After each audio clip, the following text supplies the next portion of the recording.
¿Te has preguntado alguna vez qué hay detrás del éxito de Thalía?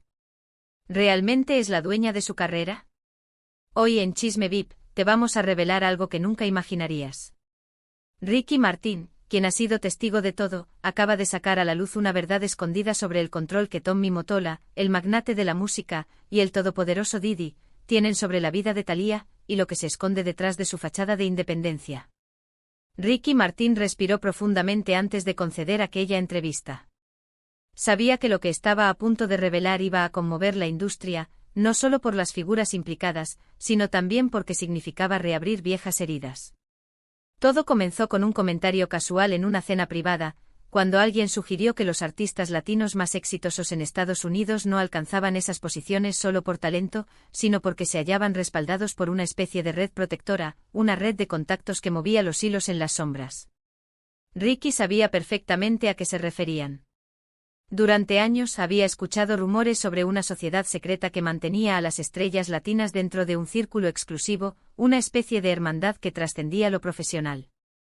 A pesar de sus sospechas, había preferido ignorar muchos de los indicios. No fue hasta que comenzó a percatarse de las señales en sus colegas más cercanos, como las estrategias que Tommy Mottola aplicaba con Thalía y las frecuentes apariciones de Diddy en sus eventos, que comprendió que algo oscuro estaba en juego.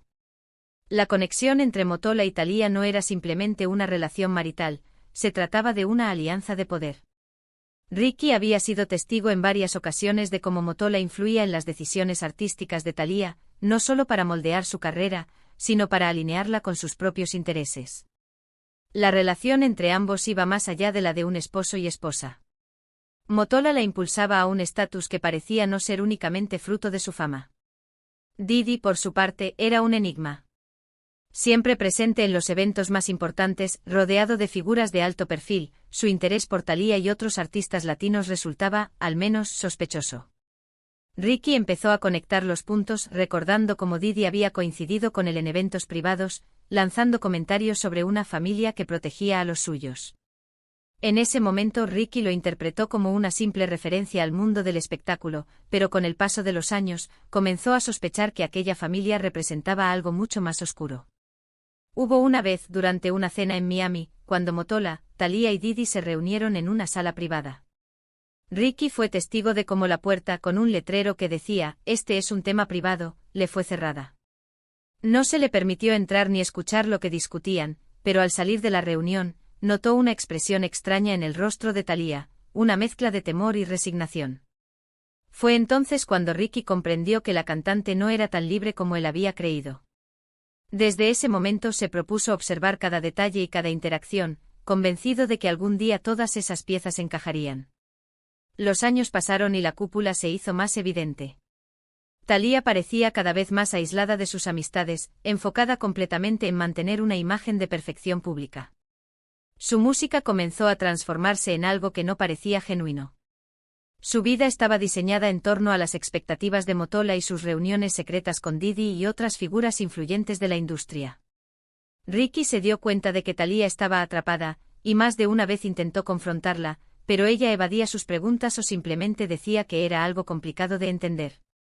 Una noche, mientras revisaba documentos relacionados con su propia carrera, Ricky encontró una serie de contratos que databan de los inicios de su fama en Estados Unidos. Al analizarlos comenzó a notar patrones similares en los contratos de Thalía y otros artistas latinos. Todos estaban vinculados directa o indirectamente a empresas que sorprendentemente tenían conexiones con Mottola y Diddy. Esa relación financiera, junto con la constante presencia de estos nombres en los eventos de la industria, revelaba una red que iba más allá de lo artístico.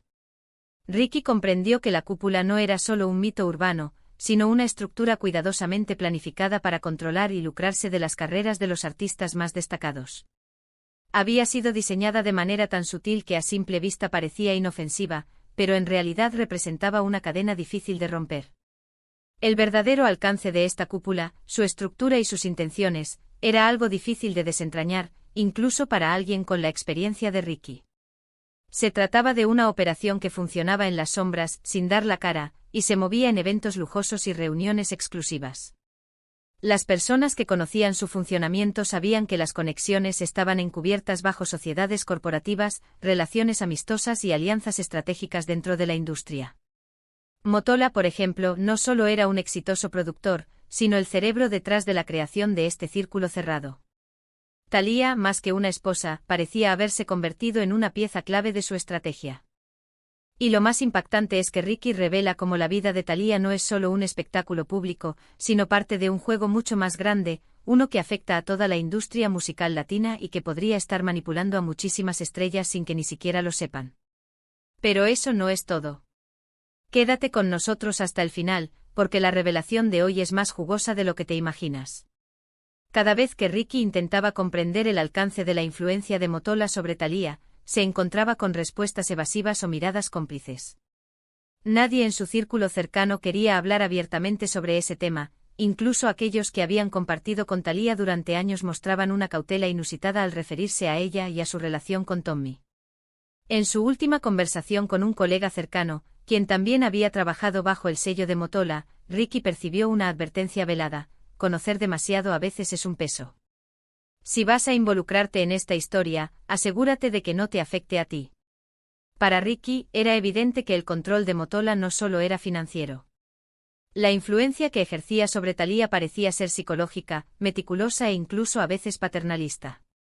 La cantante había adoptado una serie de actitudes que reflejaban las intenciones de Tommy, como si fuera una extensión de él mismo. Thalía nunca hablaba de temas que Motola no hubiera aprobado, y cuando alguien intentaba hacerle preguntas fuera del guión, su comportamiento se volvía casi mecánico. Incluso en los momentos en los que se relajaban en círculos de amigos, Ricky notaba cómo Thalía siempre mantenía un pie en la frontera de la cautela, como si temiera decir algo que pudiera desagradar a su esposo. Didi, por su parte, actuaba como un agente externo, pero al mismo tiempo era inseparable de la ecuación. Era difícil entender cómo este productor, conocido por su dominio del hip hop y su influencia en la industria musical estadounidense, había llegado a ser un aliado cercano de Motola. Las reuniones entre ellos no eran frecuentes, pero cuando ocurrían, siempre parecían estar acompañadas de decisiones que afectaban a otros artistas latinos. Didi tenía una especie de poder que le permitía ingresar en el mundo latino y establecer contactos que parecían estar perfectamente planeados, casi como si existiera un interés ulterior en el desarrollo de esas relaciones. En una de las reuniones en Nueva York a la que Ricky asistió por mera curiosidad, pudo observar a Didi hablando con Motola en un tono extremadamente confidencial. Cuando intentó acercarse para escuchar, solo logró captar fragmentos que le helaron la sangre. ¿Están listos? Solo necesitamos asegurarnos de que ella se mantenga, tú ya sabes quién. Esas palabras, aparentemente sin sentido, lo dejaron con una sensación inquietante. No era solo la forma en la que Didi las había dicho, sino el tono de aprobación de Motola, su mirada calculadora que parecía indicar que aquello no era una simple conversación de negocios. Desde ese momento, Ricky comprendió que Thalía no solo era una cantante atrapada en una relación controladora. Era una figura simbólica, alguien que representaba algo mucho mayor de lo que él había imaginado. La cúpula no solo buscaba crear estrellas, sino perpetuar una estructura de poder que iba más allá de la industria musical.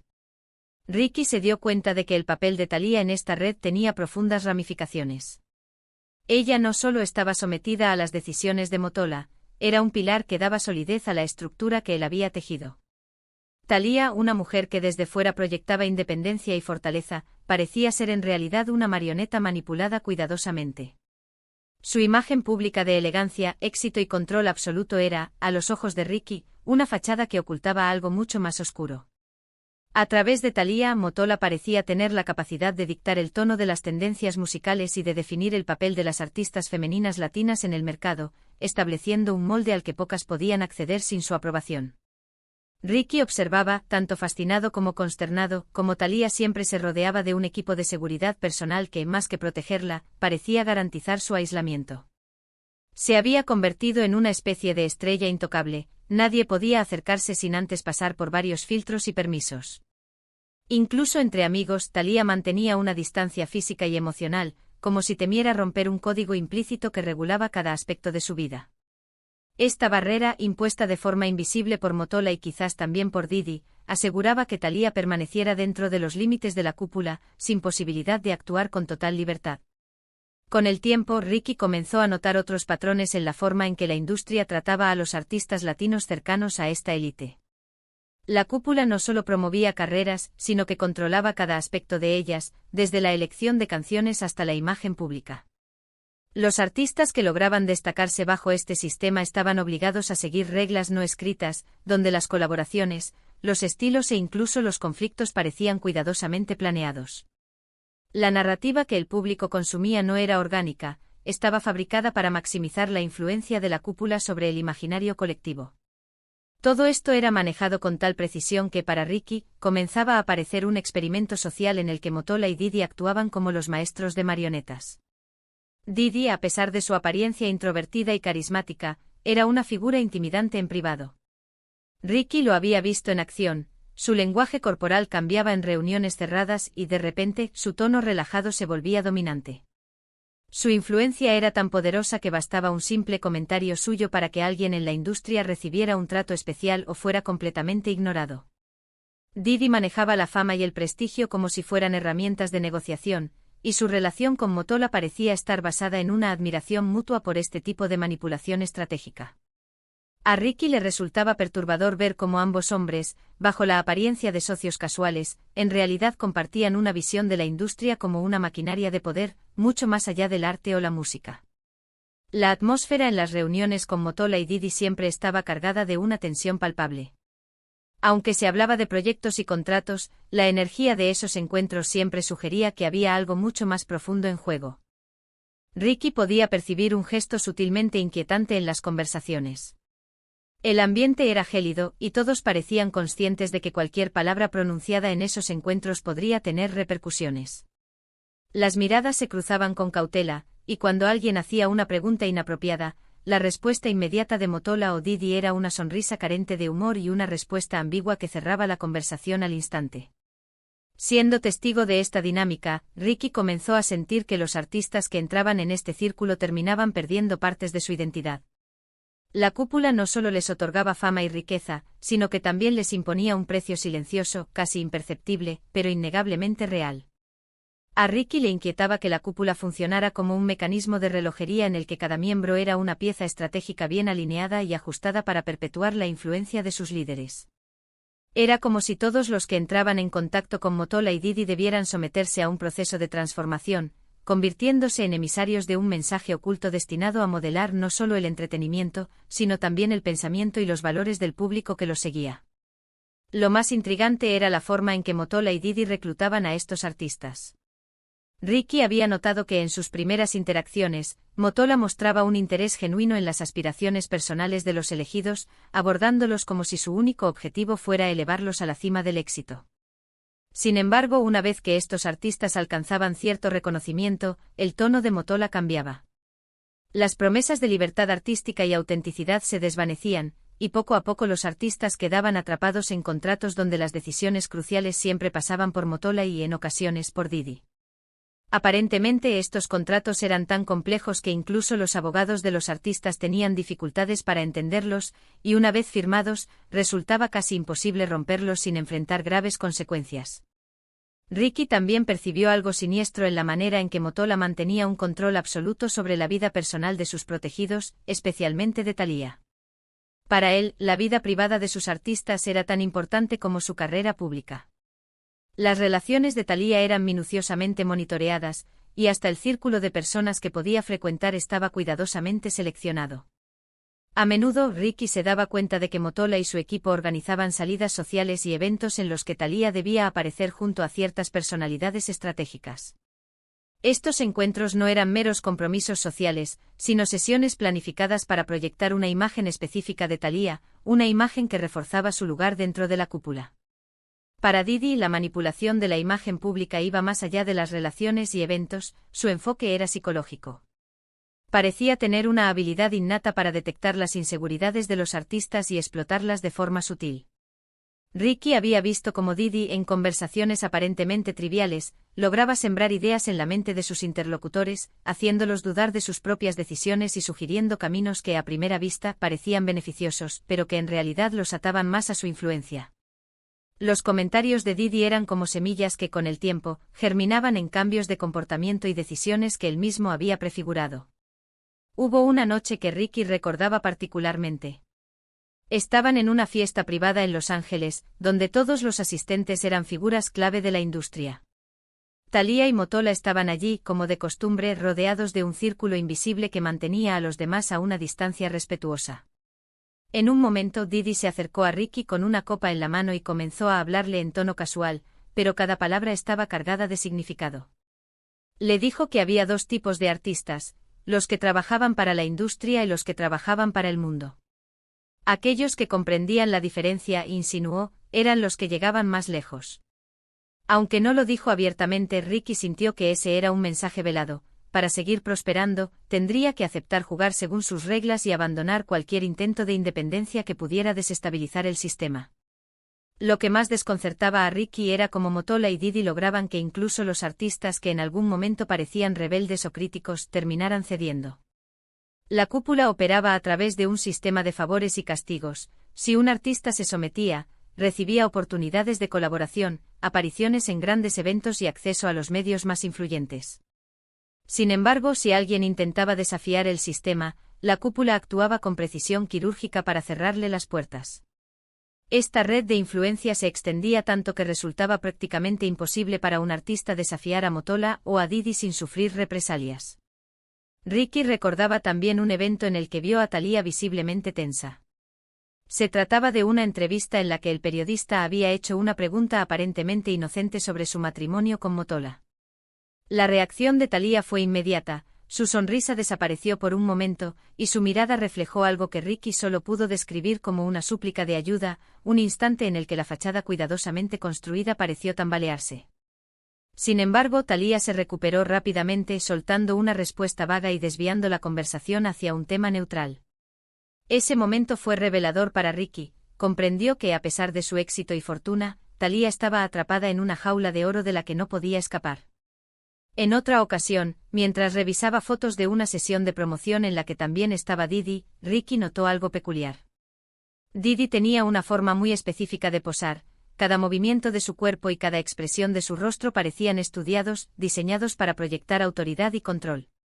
Incluso cuando sonreía, sus ojos permanecían fríos y calculadores.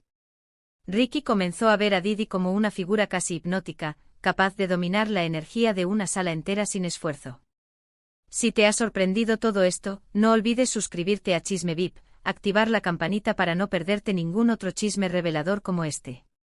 Y no te olvides de dejarnos tu opinión en los comentarios. ¿Qué piensas de lo que está pasando realmente con Thalía, Motola y Didi? Nos vemos en el próximo vídeo, donde seguimos desenterrando más secretos que el mundo no se atreve a contar. Hasta la próxima.